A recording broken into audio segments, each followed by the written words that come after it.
Final. Eu quero trazer uma palavra para você de algo que tem a ver com a vida de todas as pessoas, com quem é muito santo e com quem é muito pecador. Tem a ver com quem crê em Deus e quem é ateu, porque o que eu vou falar tem a ver com a vida. Desde que o ser humano chegou no planeta Terra e que o pecado entrou, o que eu vou falar, todo mundo está sujeito, sendo muito santo ou pouco santo. Eu quero falar sobre como é que você pode lidar com as adversidades e as lutas da vida. Eu vou te dar uma receita que não é única, mas é uma delas, para ajudar você. Porque quando Jesus falou que no mundo tereis aflições, isso é, você vai ter lutas e adversidades. Então, eu quero te dar uma receita simples. Como é que você pode encarar as lutas e as adversidades que eu e você encaramos na jornada da vida? Abra a sua Bíblia em Tiago, lá no final, tá certo? Lá no finalzinho da Bíblia, Tiago, capítulo 5, versículo 10 e 11. Está perto da epístola de Pedro, está perto de Hebreus, está por aí, lá na parte final da Bíblia. Tiago, capítulo 5, versículo 10 e 11.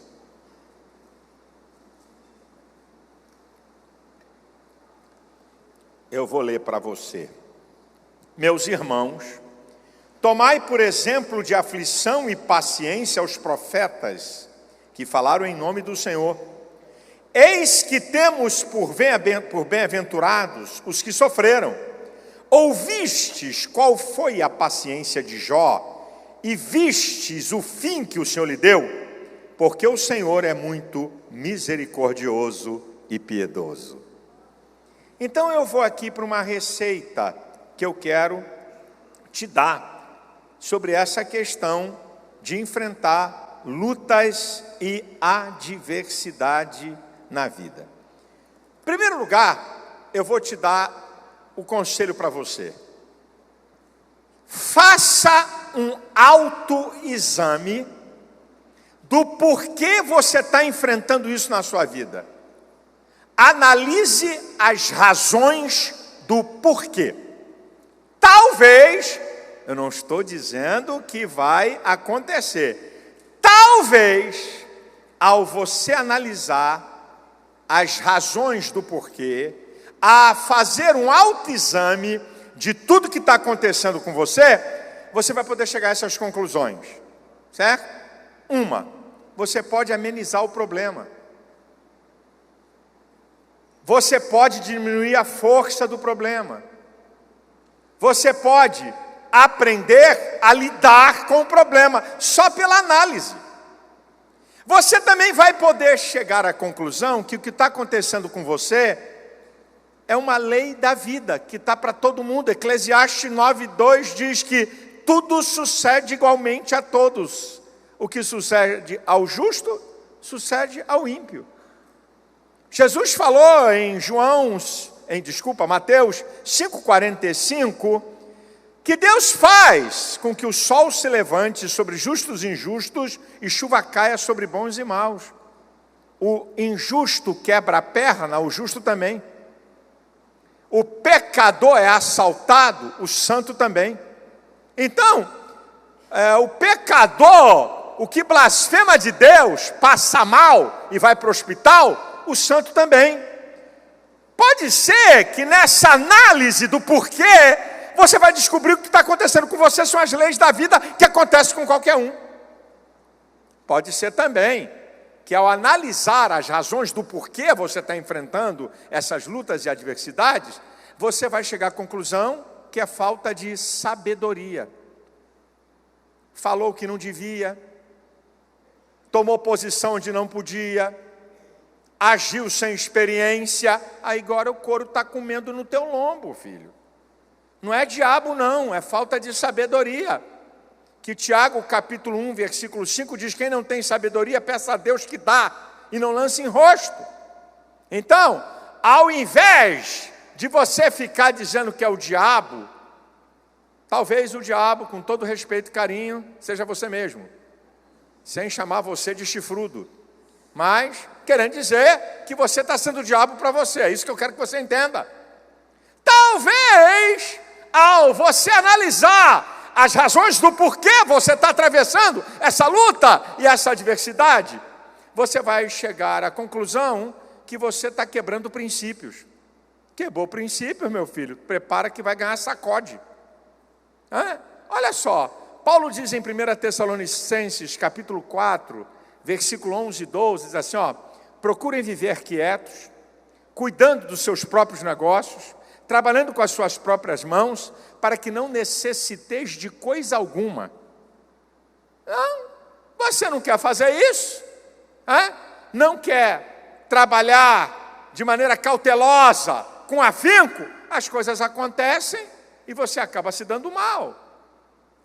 Talvez a tribulação que você está passando, Jesus falou em Mateus 26, 41, vigiai e orai para que não entreis em tentação, porque na verdade o espírito está pronto, mas a carne é fraca. A natureza humana é fraca. Você está dando lugar à natureza humana, aí é o couro comendo. Olha a pancada que está envolvido com pessoa errada, por quê? Porque o problema está aí. Talvez nessa análise do porquê você está enfrentando lutas e adversidades, pode ser por questões de relacionamento com Deus. Pode ser. Questões de pecado. A Bíblia tem um livro chamado Livro de Juízes, que é um resumo das atitudes de um homem. É o período que Israel desobedecia, pecava, Deus mandava juízo. Se arrependiam, voltava para Deus, Deus livrava. Então, talvez está acontecendo com você que você não é pecar, todo mundo peca. Você está vivendo em pecado. Por isso que você está atravessando isso. Outro motivo em relação a Deus, a Bíblia fala em Hebreus 12:6, que Deus corrige a quem ama e açoita a qualquer que recebe por filho. Você é filho de Deus, e como eu também, fazemos bobagem. Aí Deus, uma correadazinha, uma chineladazinha, sabe? É a correção de Deus que você é filho dele. Uma outra coisa é que Deus permite as lutas e adversidades para aprimorar a tua fé. O apóstolo Paulo fala em 2 Coríntios 4:17, que a nossa leve e momentânea tribulação produz em nós peso de glória. Leve e momentânea tribulação produz peso de glória. Leva você para um outro patamar no relacionamento com Deus. E também, Deus permite lutas e adversidades para que você vire professor disso que você está passando para ajudar outros. Olha o que Paulo diz em 2 Coríntios capítulo 1, 3 e 4. Bendito seja o Deus e Pai de nosso Senhor Jesus Cristo, o Pai das consolações, o Deus da misericórdia, que nos consola em toda a nossa tribulação, para que possamos consolar os que estiverem em alguma tribulação, com a mesma consolação que de Deus mesmo somos consolados. Então, você passa, por exemplo, uma irmã casada, o marido dela, para cavalo só falta a ferradura, um troglodita fedorento, porco, mau, tudo de ruim. Aí diz assim, como é que essa mulher aguenta esse cara? Manda esse cara embora. Ela está lá, não, é homem de Deus. O cara está mamado, só chega bêbado, fedorento. É homem de Deus, é homem de Deus. Profetiza sobre o cara, suporta tudo isso. Aí, 10 anos de sofrimento. Um dia o cara se converte e vai virar homem de Deus mesmo. Aí, tá aí essa irmã, 10 anos de experiência. Aí vem uma outra irmã, ai meu Deus, eu vou abandonar meu marido, eu não aguento mais, eu não suporto mais. Vem cá, minha filha, vem cá, senta aqui. Eu vou te ensinar alguma coisinha que aconteceu comigo. Então, Deus permite lutas e adversidades para você virar professor para ajudar outros. Número 2. O que fazer diante de lutas e adversidades? O que você deve fazer é o seguinte: verifique as possibilidades e use seu potencial. Verifica se tem alguma coisa em você, que você mesmo, com o potencial que Deus te deu, você pode resolver esse pepino. Uma dessas 3 coisas pode acontecer. Primeiro, o problema ser resolvido. Você lembra da mulher do fluxo de sangue? A gente olha a cura da mulher que gastou tudo, indo de mal a pior. Mas a gente não olha que ela teve que usar todo o seu potencial até chegar ao lugar do milagre.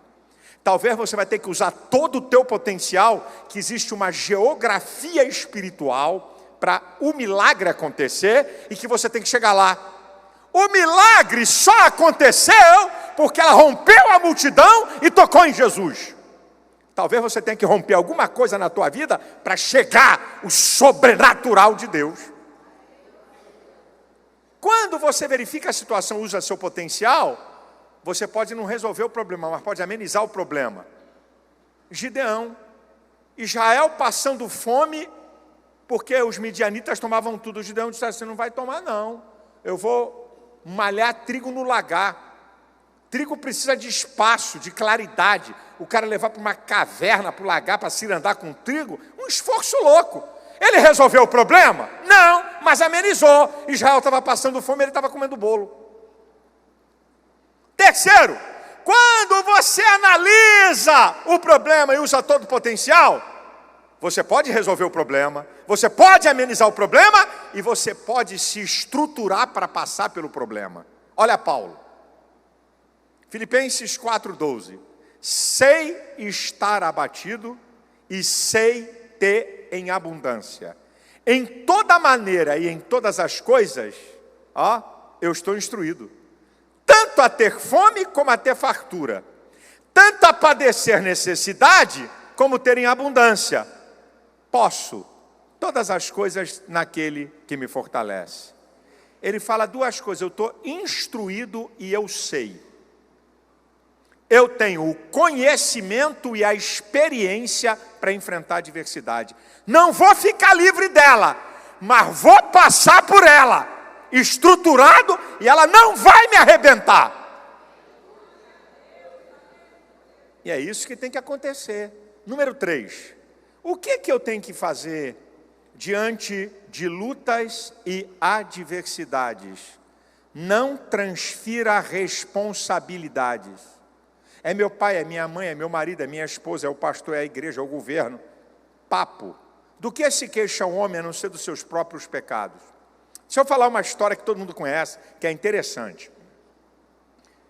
Davi, naquela época, até hoje, as montanhas, quem mora em montanha é rico. Aqui no Brasil é favela. Se você for nos Estados Unidos, na Europa, lugares altos, custa caro. Então, naquela época, o palácio do rei estava mais em cima. Embaixo, que vinham as outras residências. Davi, um dia que era para sair para a guerra, quis ficar em casa. Quando ele chega na sacada do palácio dele, lá numa casa embaixo tem um avião turbinado, mulher melancia e mulher melão, tomando banho pelada na piscina. Davi olha, mete os olhos, manda trazer a mulher. O resumo da ópera: ele adultera com ela, porque ela era casada com um general da mais alta confiança. Davi manda o comandante-geral do exército botar ele na frente da batalha e mata. Então, cometeu um adultério e um homicídio. Ok. Aí vem o profeta Natã. Aqui eu aprendo uma outra coisa, meu irmão. Cuidado quando você for falar quem tem poder. O jeito que você fala com quem tem poder pode criar uma sentença. O profeta Natã, imagina se o profeta chegar para Davi, um rei poderosíssimo daquele, diz assim: seu safado, bandido, adúltero, homicida, tu tem que ir para o inferno. Ok, me dá uma espada aqui, vapt, na cabeça dele. Então, o profeta Natã vem com aquela historinha: um homem tinha muitas ovelhas, o outro só tinha umazinha, o que tinha muitas ovelhas tomou daquele que tinha umazinha. O que se faz com esse homem? Pega esse cara, mata, babá, esse homem é você. Quando Natã revela o pecado de Davi, Davi disse assim: profeta, um momentinho, pensa comigo, eu sou espada, eu sou macho. Estava eu na sacada do meu palácio, uma mulher como aquela, um avião daquele, tomando banho pelado. A carne é fraca, profeta. Ô profeta, o senhor tem que entender, Davi não botou culpa na mulher. Davi não botou culpa em ninguém. Quando Natã denuncia o pecado, ele diz: pequei contra o Senhor. Sou eu que errei. Para de ficar transferindo para os outros as coisas que estão acontecendo na tua vida. Encara a tua responsabilidade. Quinto, você está atravessando lutas e adversidades? Não se isole. Eclesiastes capítulo 4, versículo 9 e 10 diz: é melhor serem dois do que um, porque terá a melhor paga do seu trabalho. Porque se um cair, o outro o ajuda, mas ai daquele que estiver só, caindo, quem o ajudará? Provérbios 18, versículo 1, e o último versículo é o 24, tem pedagogicamente um ensino. O sábio Salomão diz assim: aquele que se isola, insurge-se contra a verdadeira sabedoria. Isso é, o isolado é o ignorante, porque o ser humano é um ser social. Agora, o último versículo é antagônico a esse, o 24. O homem que tem muitos amigos pode congratular-se, porque há amigos mais chegados do que irmão. Quem são seus amigos? Pega o apóstolo Paulo. Paulo vai falar de um cara chamado Epafrodito. Só para esse cara Paulo fala isso. Filipenses 2:25. Epafrodito, meu irmão, companheiro e cooperador. Só para ele. Não tem muita coisa na Bíblia sobre esse cara, mas só para ele. Aí Paulo vai dizer uma outra coisa para Tito, e vai tirar uma. 2 Coríntios 8:23. Tito, meu companheiro e cooperador. Aí Paulo vai falar de 26 pessoas da sua amizade. Vai usar só a palavra cooperador. Romanos 16. Olha Paulo. 2 Coríntios. Hoje estou com o chip aqui, está dando assim um... Mas eu estou, ainda bem que ele está conseguindo corrigir rapidamente. 2 Timóteo 1,16, o apóstolo Paulo vai falar de um cara. O Senhor conceda graça à casa de Onesíforo. Nome bonito, não é? Que vindo a Roma, Paulo estava preso.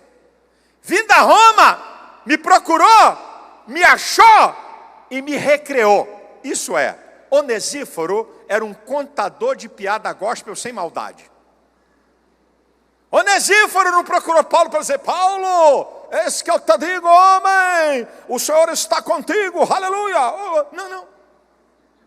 Um cara que está encarcerado, não importa se é prisão domiciliar, o cara fica para baixo, porque o ser humano é um ser normal. Onesíforo foi lá para alegar Paulo, rapaz. Paulo deu um monte de gargalhada e está registrado isso.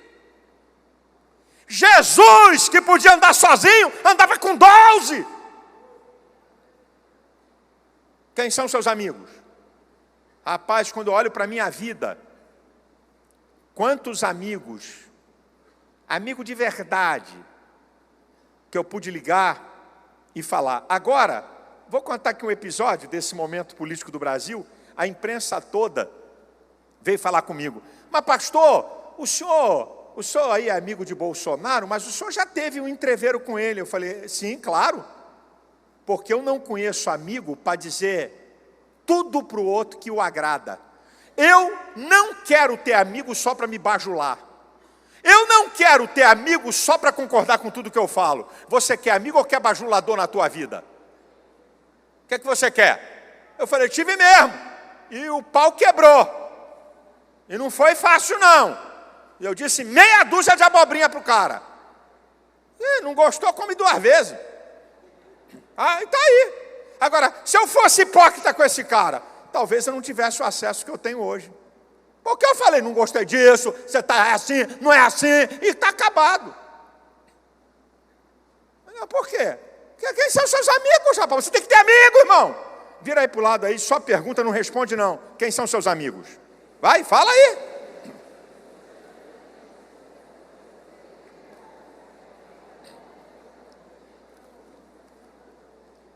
Sexto, eu vou falar de uma coisa que para mim é uma das coisas mais difíceis, pelo meu temperamento. Importante quando você atravessa lutas e tribulações. Tenha Vou até pegar. Tenha paciência.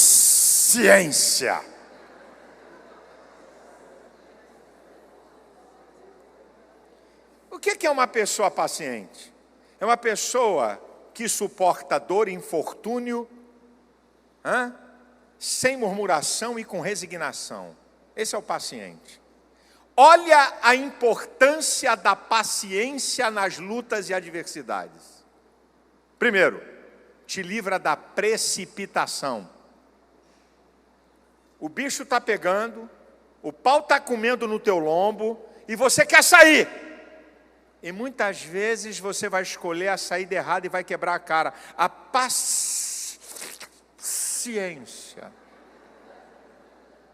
te livra da precipitação. 2, a paciência produz equilíbrio emocional. Olha que coisa interessante. Quando você está diante de lutas e adversidades, duas coisas contrárias acontecem. A ansiedade. Parece que o coração vai sair pela boca. Meu Deus, eu tenho que resolver isso. Então a ansiedade quer que você corra. E também quando você atravessa lutas e tribulações, acontece uma outra coisa, ou pode acontecer desânimo. Ah, não, chega aí. Chega, agora já foi. Então, olha o que a paciência faz. A ansiedade quer andar a 1000. O desânimo quer que você pare. Então, é como se pegasse pela ponta do paletó a ansiedade aqui, que quer correr, e pegasse pela outra ponta do paletó, que está na direção oposta, tá? O desânimo, querendo parar. Então, a paciência mantém o equilíbrio entre a ansiedade e o desânimo. A paciência nos livra de pecar, porque a falta da paciência produz a murmuração. Um dos motivos para Israel ficar prostrado. Sabe o que é murmuração? É uma reclamação descabida contra Deus, que você está dizendo que Deus não está sendo Deus suficiente. Como é que pode? Eu venho para a igreja, dou dízimo, dou ofertas aqui há tantos anos, sou dizimista fiel, participei de tudo que é campanha, e o pau está comendo no meu lombo. Deus não está vendo isso não? Cala essa tramela. Cala a tua boca. Isso é uma murmuração. Senhor, Senhor, Senhor, Senhor. E não precisa falar duas palavras para Deus. Deus está entendendo a intenção do Senhor. Não está vendo não? Está vendo que o couro está em cima de mim? Que tem ímpio aqui em cima de mim? Olha o que a paciência produz. O início da vitória. Romanos 5,3 diz assim: porque sinto prazer na tribulação, porque a tribulação produz, a primeira coisa, a paciência, a experiência, a esperança, e a esperança não traz confusão, porque o amor de Deus está derramado em nossos corações, pelo Espírito Santo que nos foi dado. A paciência é o início da vitória, e olha que coisa incrível, a paciência é a conclusão da vitória. Olha o texto que eu li. Vistes a paciência de Jó e o fim que o Senhor lhe deu? Então, a paciência é o início da vitória e a conclusão da vitória. Muito importante. Uma outra coisa que você deve fazer, em 7º lugar, diante de lutas e adversidades, reconheça esse tempo de vida. Reconhecer não é se acomodar. Não finja que não está passando por tribulação. Não finja que teu casamento está em crise. Não finja que você está com problema com o filho. Olha Jó. O Jó que eu citei, no capítulo 2, versículo 10, quando a mulher de Jó, quando Jó perde tudo, 10 filhos morrem, tudo dele é levado, a mulher de Jó diz: amaldiçoa esse teu Deus e morre. Olha a resposta de Jó: receberia o bem do Senhor e não receberia o mal? Jó reconhecia que estava vivendo o mal. Para com essa bobagem, só vitória, aleluia. Oh, mistério. Que só vitória, rapaz. O pau está cantando no teu lombo. O bicho está pegando, como é que é só vitória? Reconheça esse tempo até para você saber lidar com essa situação. Porque se você fingir, vai aumentar o potencial dessa adversidade. E quando você acordar, ela fica incontrolável, coisa que podia ser controlada. Isso é sério o que eu estou falando para você. Isso é muito sério. Agora escuta o que eu vou te falar em 8º lugar. Desloque o seu olhar. Não fique concentrado o tempo todo só na luta, só na adversidade, porque a tua vida não é só de luta e adversidade. Tem outras coisas boas que estão acontecendo. E se você ficar centrado só na luta e adversidade, olha o que pode acontecer. Número 1, a sensação de dor aumenta. Qual é o exemplo? Para você entender. Você está com uma ferida horrorosa na mão. Dói. Você vai trabalhar. Você tira a atenção do teu cérebro para a ferida. Você está trabalhando, então todo o teu mecanismo psíquico está centrado no trabalho. A sensação de dor vai diminuir. Aí passa um colega e diz assim: rapaz, que ferida na tua mão. É mesmo, mãe. Quando você volta para o machucado, aquela sensação de dor aumenta. Então, se você ficar focado só no problema, a sensação de dor vai aumentar. Em segundo lugar, você vai ter uma visão errada da vida. Sabe por quê? Você vai achar que só você tem problema. Quer alguns meus? Eu te dou, de graça. Quer? Meu filho, pimenta no olho dos outros é refresco. O seu problema é grande porque é teu. Mas se você pensar que só você tem problema, você está com uma visão equivocada e vai ficar naquele vitimismo de coitadinho. Se você não deslocar seu olhar, você vai ter uma visão errada da vida. Porque você vai gastar muita energia num foco de uma coisa só. E tem outras coisas boas acontecendo. Então você me pergunta: pastor, deslocar meu olhar para onde? Primeiro, para outros seres humanos. Hoje, no planeta Terra, mais de 1 bilhão de pessoas não comeram nada. E essas mesmas pessoas que não comeram nada, amanhã não vão ter comida. E você tem que fazer regime. Tem que fechar a boca. Não posso tomar refrigerante. Uma vez um irmão falou para mim: rapaz, tem que emagrecer. E ele gostava de salgadinho, né? Pastel, coxinha de galinha. Ele falou: Malafaia, eu tive pesadelo, uma coxinha de galinha correndo atrás de mim. Vou te engolir. É sonho. O cara teve pesadelo que pastel queria engolir ele, que coxinha de galinha queria destruir. Olha lá no cérebro. Então, você está reclamando da vida? O Brasil estraga toneladas de alimento. E você está reclamando. Está reclamando que agora à noite vai comer a comida de manhã, mas de maneira um pouquinho diferenciada. Porque mexeu tudo na panela e fez lá um mexido. E você está reclamando. Desloque seu olhar. Ei, desloque seu olhar para o futuro. Sabe por quê? O Salmo 30, versículo 5 diz assim: analise esse salmo. O choro pode durar uma noite, mas a alegria vem ao amanhecer. Escute, noite tem a ver com tribulação e adversidade. Dia com vitória, com bonança, com bênção. Então, olha aqui. O choro pode durar uma noite, limite de tempo. Mas a alegria vem ao amanhecer, não tem limite de tempo. O que Deus está dizendo? Há um limite de tempo menor da adversidade do que o tempo da bênção, da vitória e das portas abertas. A tua vida não vai ser só noite. Olha, o teu futuro está intacto. Tem bênção de Deus, tem porta aberta e tem vitória para você.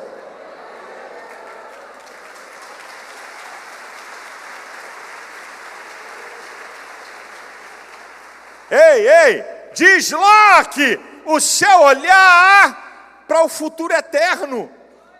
Não apenas para o futuro da tua vida. Paulo diz em Romanos 8,18 que para mim tenho por certo que as aflições do tempo presente não são para comparar com a glória que em nós há de ser revelada. Ele vai enxugar dos teus olhos toda lágrima. Não vai haver morte, não vai haver dor, não vai haver sofrimento nem necessidade. Olha para a eternidade, olha para Deus, olha para Deus. Ele tem chave de tudo que é porta. Ele faz porta onde não existe e deixa aberta para você entrar. Creia, há um Deus que pode mudar a tua sorte, há um Deus que faz o que eu não posso fazer. Olha para Deus.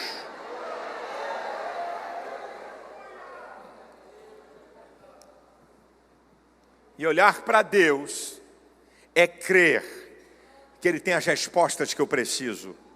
Olhar para Deus é crer que Ele pode me dar uma direção para eu usar meu potencial para resolver isso. Olhar para Deus não significa que Deus vai fazer tudo, porque Ele criou um ser com potencial, Ele criou um ser com talentos. Mas olhar para Deus é esperar a dependência dEle, a direção dEle, o favor dEle e até a ação sobrenatural, se for preciso. Se volte para Deus. Há um grande, poderoso Deus, Criador dos céus e da terra, que diz para você, em Isaías 43:13, antes que houvesse dia eu sou, ninguém há que possa escapar das minhas mãos, operando eu, quem impedirá? Deus pode fazer por você, Deus pode mudar a tua sorte. Saia daqui com cabeça erguida, não saia daqui que você é um coitadinho. Há um Deus que luta as tuas lutas, há um Deus que quer te ajudar, há um Deus que tem poder para interferir em tudo. Olha para Deus com fé, esta é a vitória que vence o mundo, a nossa fé. A igreja de pé, por favor. Só um minutinho antes de você sair. Aprenda a esperar o culto acabar. Aprenda a esperar a bênção que eu vou dar. Você tem que aprender a se disciplinar, a entender o que significa prestar culto a Deus. Eu vou falar uma palavra muito dura aqui, mas eu sei o que eu quero atingir. Eu vou falar uma palavra muito dura. Tem gente que não presta para servir ao diabo. Que é isso, pastor? Eu conheci uma ex-mãe de santo, já falecida, esposa de um general, irmã Otília Pontes. A irmã Otília dizia que quando era mãe de santo,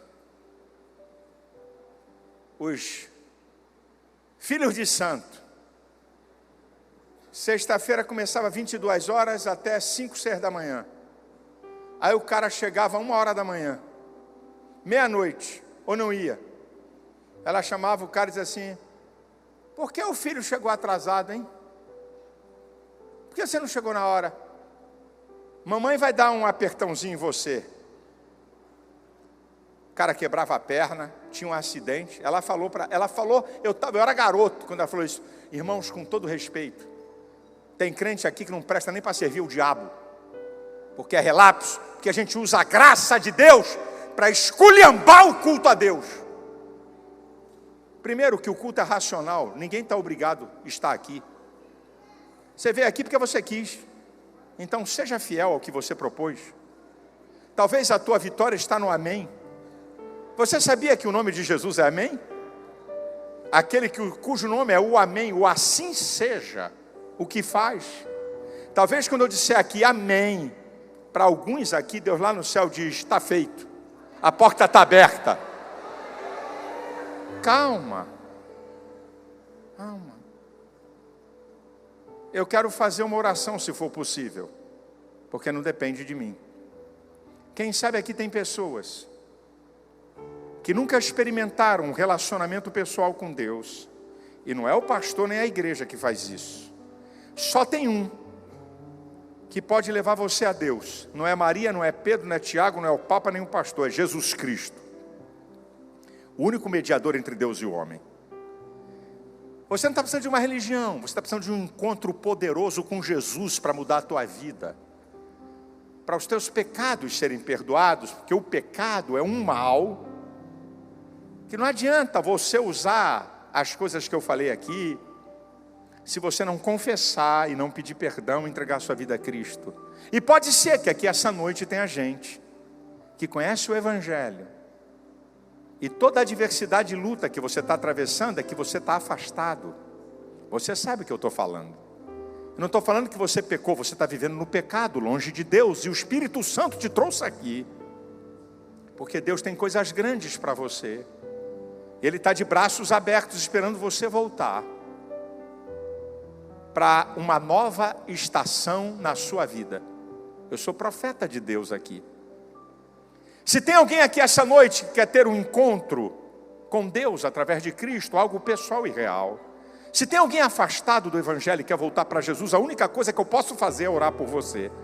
Eu não posso mudar a sua vida, mas a igreja tem um poder.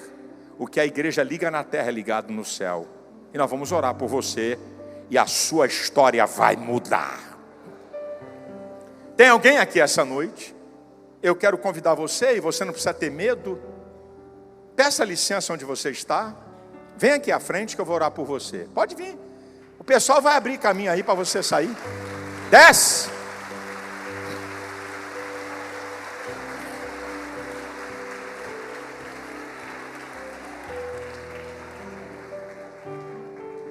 Deus te abençoe, meu filho. Eu quero orar por você.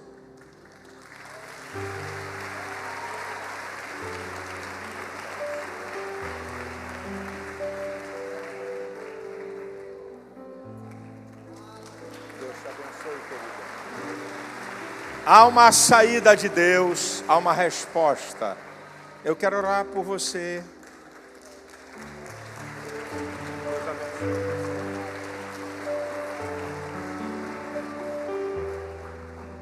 Deus abençoe a senhora. Você quer? Eu vou esperar alguém descer dessa galeria e vou orar. Eu não estou fazendo convite para minha religião. Eu estou te fazendo um convite para você se entregar para Deus, que Ele tem as saídas da sua vida. Ele faz o que você não pode fazer e te ajuda naquilo que você pode fazer, te dá direções. Você está precisando de Deus, você está precisando de Jesus. Venha. Eu vou dar 2 minutos, que a galeria tem uma escada bonita até chegar aqui. Então até sair e chegar aqui. Mas nós vamos orar. Há uma vitória de Deus aqui essa noite. Há uma resposta de Deus para a sua vida. Essa voz que está aí no teu coração,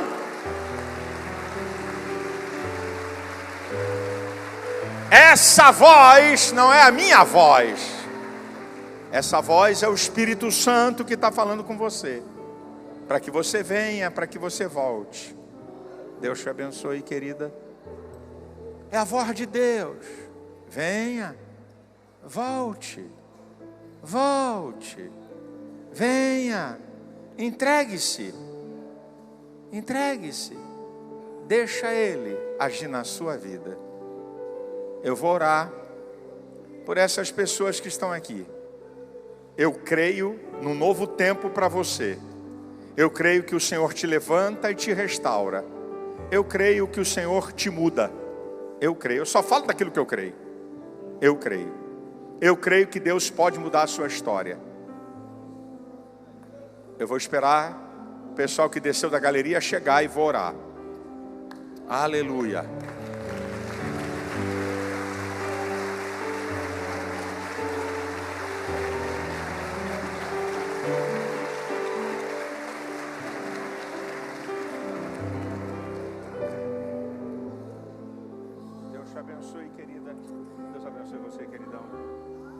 Aleluia. Estende a mão sobre essas pessoas, por favor. Fale com Deus. Derrama teu coração para Ele. O que é que te aflige? Qual é a tua necessidade? Qual é o milagre? Fale. Fale. Senhor, eu entrego essas vidas nas tuas mãos. eu declaro a sua vitória e declaro um novo tempo de Deus para você. Eu declaro que o Senhor te perdoe e te restaura. Eu declaro a bênção e a vitória, cadeias sejam quebradas. Eu declaro que o Senhor te levanta com poder, com graça, uma nova estação para a tua vida. No nome de Jesus, amém e amém. Eu vou pedir a você que está aqui, é bem rapidinho, eu vou dar um livro meu de presente para vocês, um livro pequenininho, fácil. Amém, tá ótimo, que bom. Eu vou dar um livro de presente para vocês lerem, que vai abençoar. O pessoal vai anotar seu nome para orar por você. É coisa bem rapidinha aqui numa sala que eu vou pedir a vocês. Acompanhe o pessoal aqui. Isso, vamos lá. Vamos lá. Dê um aplauso aí, meu irmão.